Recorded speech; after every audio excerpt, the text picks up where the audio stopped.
And having known you on a personal level, it's great to share this space with you. Thank you. Welcome.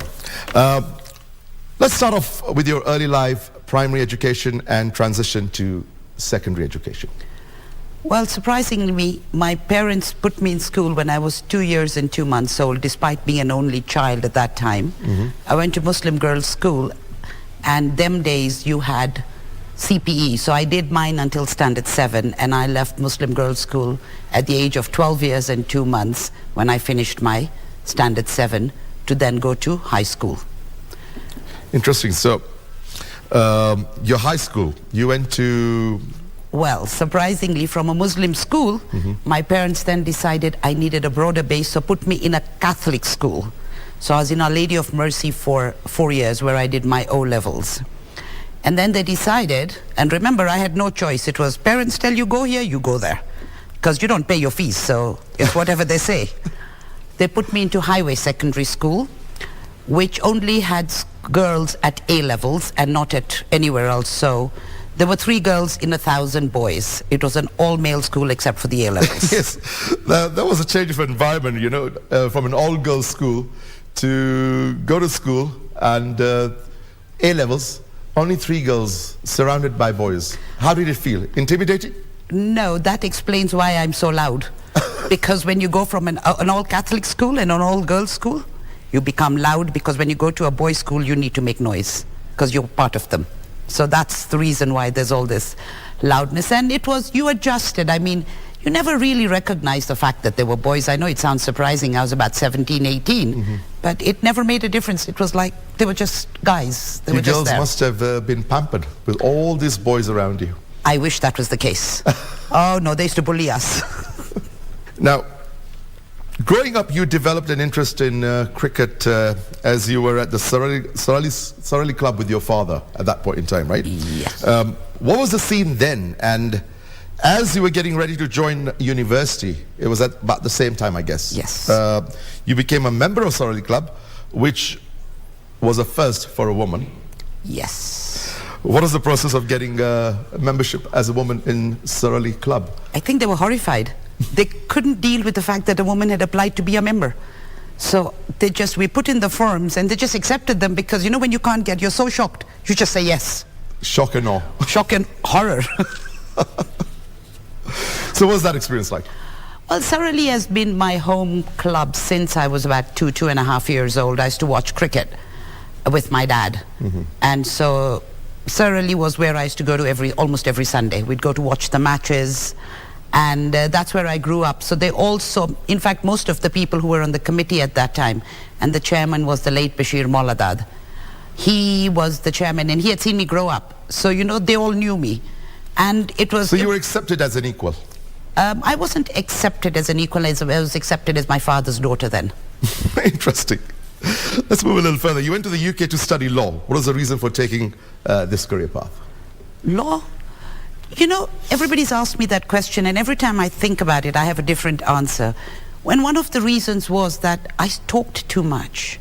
So everybody thought when you talk too much, you'll become a lawyer. That was, don't ask me why, but everybody thought that. And I put it down to my parents giving me kasuku food when I was a child. So that's why I talked too much. But it was, and I guess I had certain people who I knew, who I'd seen being lawyers, and they inspired me. So, and in that, like I'm talking about the early 80s, it was either being a lawyer, a doctor, an architect, or, you know, so there was nothing like what stereotypical parents' dream. And in fact, today you have so many more options. I couldn't go and tell my father I was going to study English. He'd tell me I was out of my mind. And since he was paying for it, it was not happening. So it was, okay, I'll go and be a lawyer. Now, one of your earlier tests as an advocate was facing the Court of Appeal judges when you had been on the bar for less than 5 years. And the environment could be intimidating back then. Tell us about this moment in your career and what impact it had on you as a lawyer. Well, one of my first appearances was within 3 months of being admitted as an advocate when I went to the Court of Appeal. And I'll never forget that. So I went to the Court of Appeal, you know, you feel you're this hot shot. Oh, within the first 3 months? Within the first 3 months. So there was me going with my gown and my Sunday best, which was a suit that had been stitched in Nairobi by Gents Paradise. That was the best suit I ever had. So I go with that and my collar and my wig, and you go there, and I was dealing with a very senior advocate who's now deceased, and he brought up an issue saying that, oh, but this is the problem. And I'm looking at the three judges and I'm horrified. I don't know what to do. But they were really good. They were so sweet. They said, Miss Jan Mohammed, please go back, speak to your senior partner, and come back. They actually gave me half an hour, and because our offices were at Old Mutual, which was on Kimathi Street, and the High Court was where the Court of Appeal is, where the Supreme Court is now, I rushed across, came back, got instructions. But that was the first impact it had on my life. That was my first appearance. Right. 5 years into it, the one you're talking about was before I was 5 years in practice. The Court of Appeal, I had a run-in with a lawyer, and they said, and the Court of Appeal have put down that I was an advocate of impeccable record. So that was within 5 years of practice. Let's go back to cricket now. You became an umpire while you were still in the early phase of your law career. What was the process of getting there? I'll just follow up with that. And then you served as an assistant secretary of the Kenya Cricket Association. What were the times then, and what marks did the board leave in the sport? Well, in fact, when I was a pupil in '88 that I started doing my umpiring.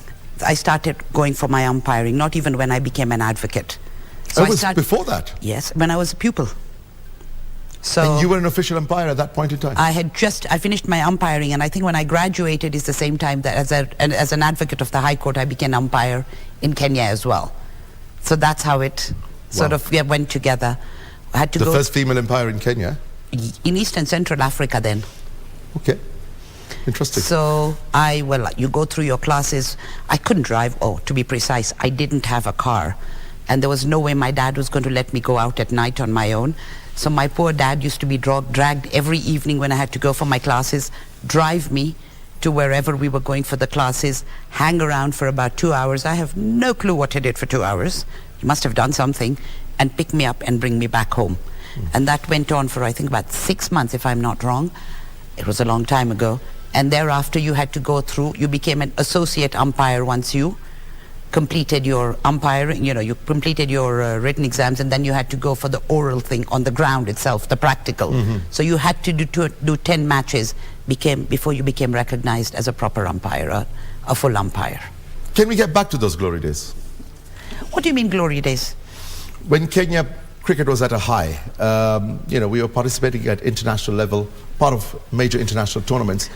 We're not even qualifying for the international tournaments. Well, I'll tell you one thing. Those glory days were glory days. If you look at the squad from around 19, and I am not taking away anything from the players and everybody who was there. Don't get me wrong on that.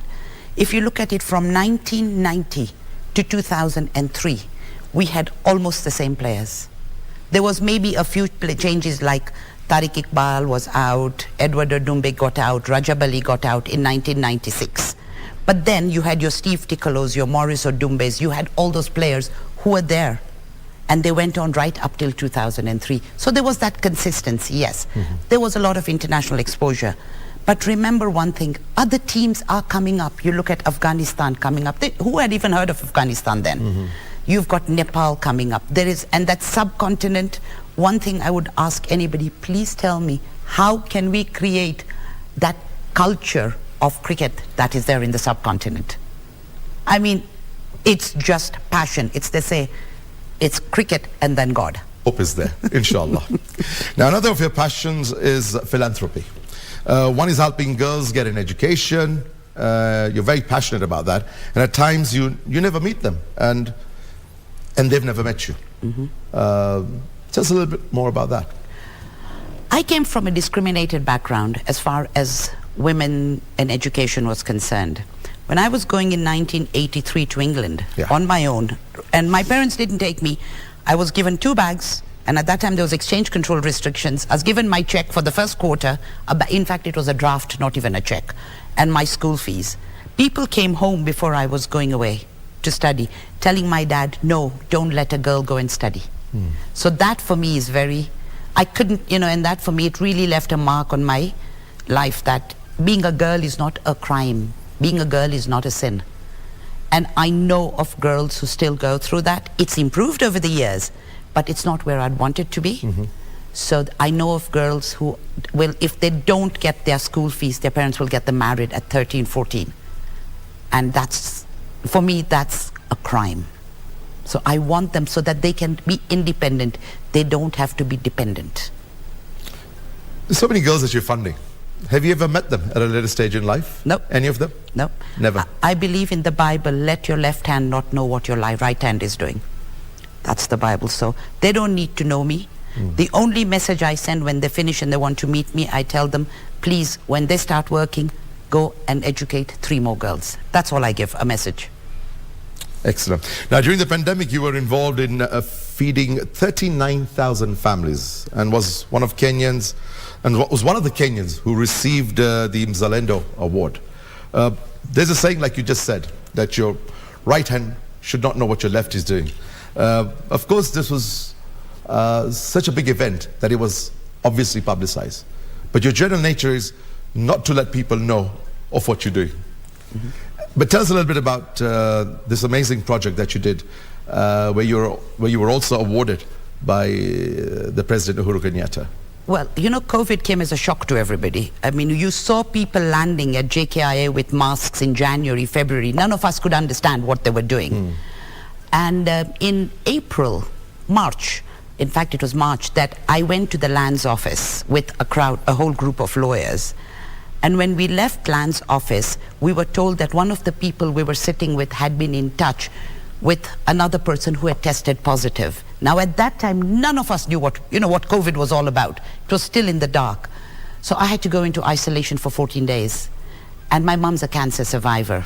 And it was in a flat, in a room, 14 days. Because of my mom's vulnerable condition of being a cancer survivor, I had to make sure I was nowhere in touch with her at all. So I was sitting, my first few days was not the greatest, in the sense of, I'm not used to sitting in a room. I'm not used to just sitting down. And I started thinking, what can we do? And that's when the COVID idea came into my head, and I thought, well, there are going to be so many vulnerable people out there who need food. And that's when I started it. In the 14 days, I knew every supplier of flour, sugar, what their prices were. That's what I did for 14 days. And and while I was sitting there, I actually called some friends of mine. I said, I want to do this, give me money. I'm putting X amount, how much will you people be putting in? So they put in I've had great support from I&M Bank, APA Insurance. They were fantastic, GA. So I got that, and then I got volunteers. I even spoke to a client of mine who gave me a free warehouse on Mombasa Road, 6,000 square feet, to pack the food when we got the supplies in. And that's how it all started. And the one thing was, I went to places I had never been to in Nairobi. I was born in Nairobi. I grew up in Nairobi. But I went to places like Majengo, Tena. Kibra, I went only once because everybody was going to Kibra. But Eastlands is a forgotten part of Nairobi. And some of the statistics that I got there just horrified me as to what is happening in this country. It's like a reality check, huh? It was, yes. It was sad, but I made a lot of friends. And the security, the police were fabulous. Do you know, I would just call them the night before to say, I'm coming. They would have the security ready for me. They would have everything ready.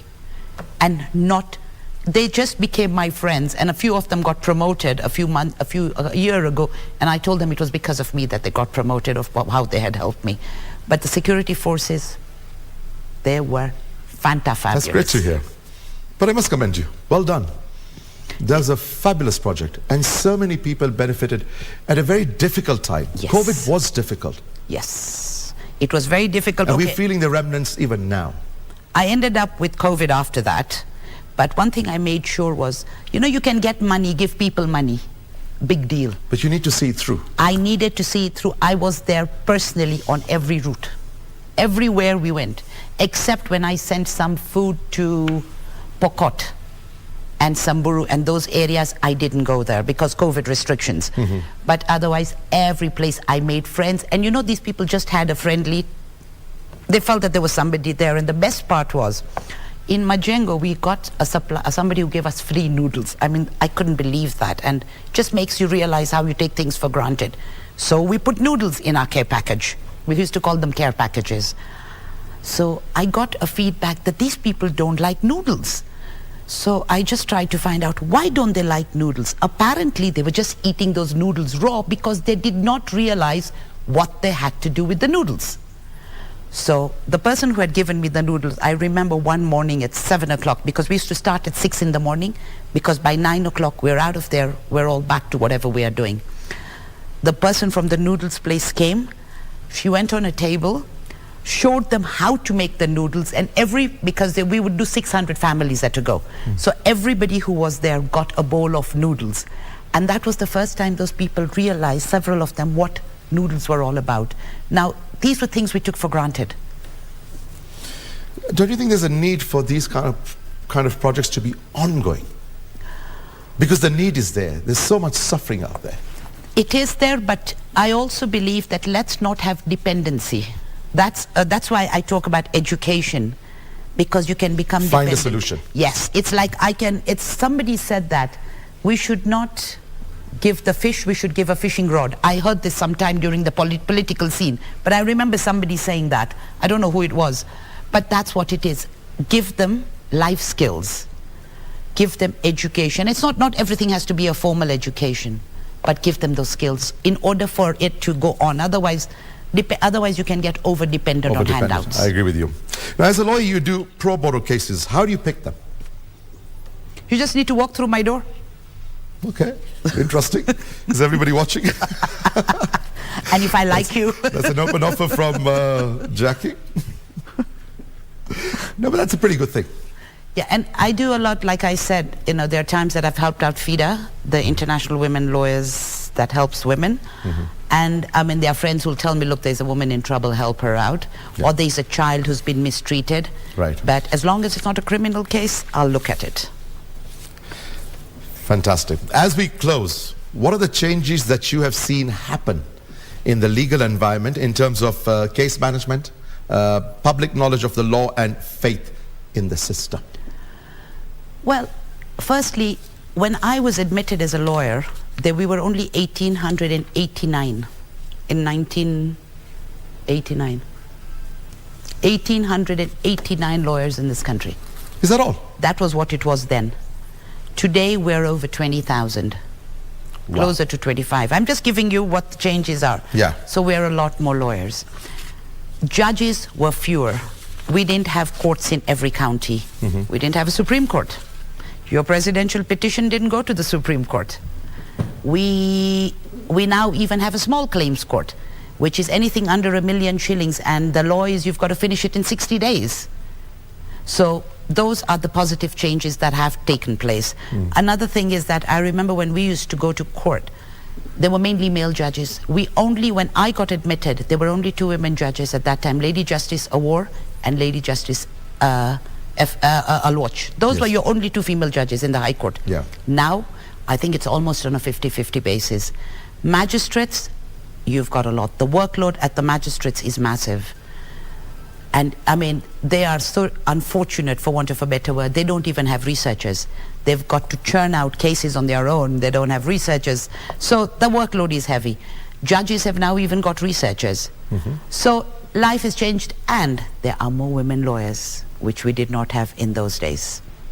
Yeah, I interviewed Lady Justice Joyce Alwatch about a week ago, and she talked about it, just her and Justice Effie Owo. Yes. And I think they inspired a lot of women thereafter. Yes, they did. And like I said, you'd appear before them, and the best part was they would actually tell you if you were not properly dressed. They would tell you, I'm sorry, you're not coming into we can't hear you. They throw you out. But that so they're quite strict with the dress code. Yes, which is something that we've lost. I know people say it's what's up there that matters and not what you dress. But I know what Army Major said. The day you remove the dress code, the uniform, the Army is out on its own. It's the same. The day lawyers, if you can't tell a lawyer from who's a litigant in court, there's a problem. The faith in the system was the last thing that you had said. I think the faith in the system cuts both ways.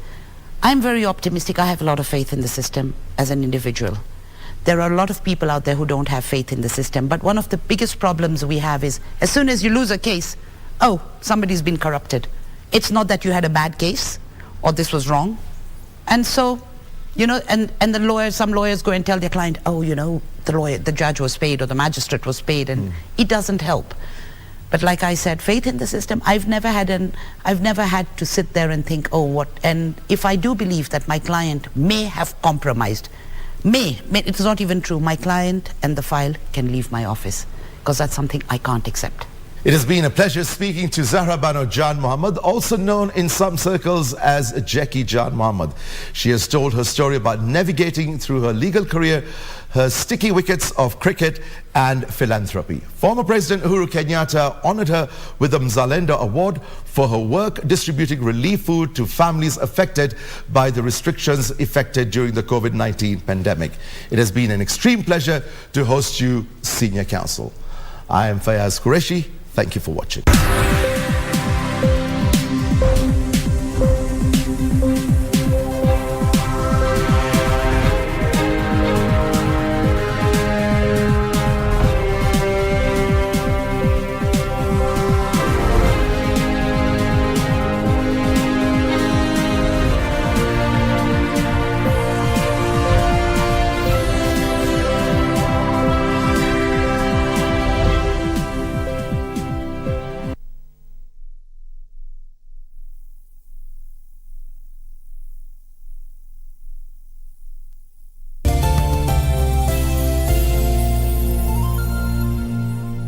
If you are a holder of any unclaimed financial assets, surrender all unclaimed financial assets in your possession to the Unclaimed Financial Assets Authority UFAA today without having to pay interest or penalties. Take advantage of the Finance Act 2022 moratorium on penalties and interests.